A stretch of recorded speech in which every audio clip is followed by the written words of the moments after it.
C'est un concours vieux de plus de 30 ans, un projet lancé et soutenu par le prince Régnier III. À l'époque, il avait été créé par la mairie de Monaco en collaboration avec la direction de l'éducation nationale et le comité national des traditions monégasques pour récompenser les jeunes qui suivaient l'enseignement du monégasque. Depuis, il a vu passer d'année en année plusieurs générations d'élèves. Le concours de langue monégasque débutait lundi avec les épreuves écrites pour les classes de 6e et 5e dans leurs établissements respectifs. Mardi, l'espace Léo Ferré accueillait les écrits des classes de seconde, première et terminale le matin et de 3e et 4e l'après-midi. Des épreuves écrites élaborées en fonction de ce qu'ils ont étudié durant l'année. À l'écrit, ce sont essentiellement de la compréhension écrite, de la grammaire, un peu des textes. Alors, les plus grands, c'est sur la littérature monégasque, les auteurs, essentiellement, à travers des poèmes, des fables, etc. La notion du pays, un peu différente. Tout d'abord, on avait un texte inconnu, donc on nous pose quelques questions dessus.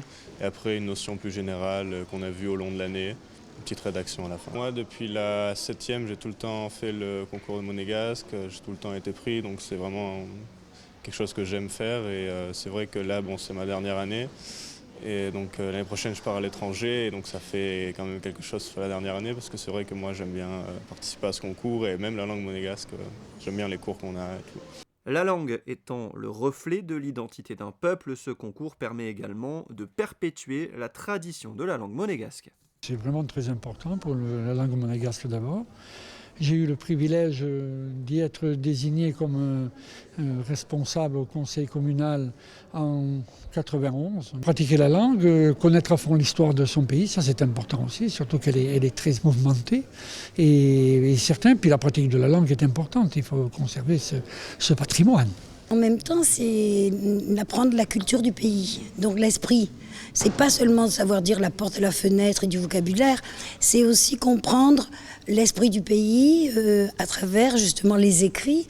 On comprend ce que pensaient nos ancêtres et comment on fonctionne. On ne fonctionne pas tout à fait pareil dans tous les pays, selon on voit bien quand on se déplace à l'étranger.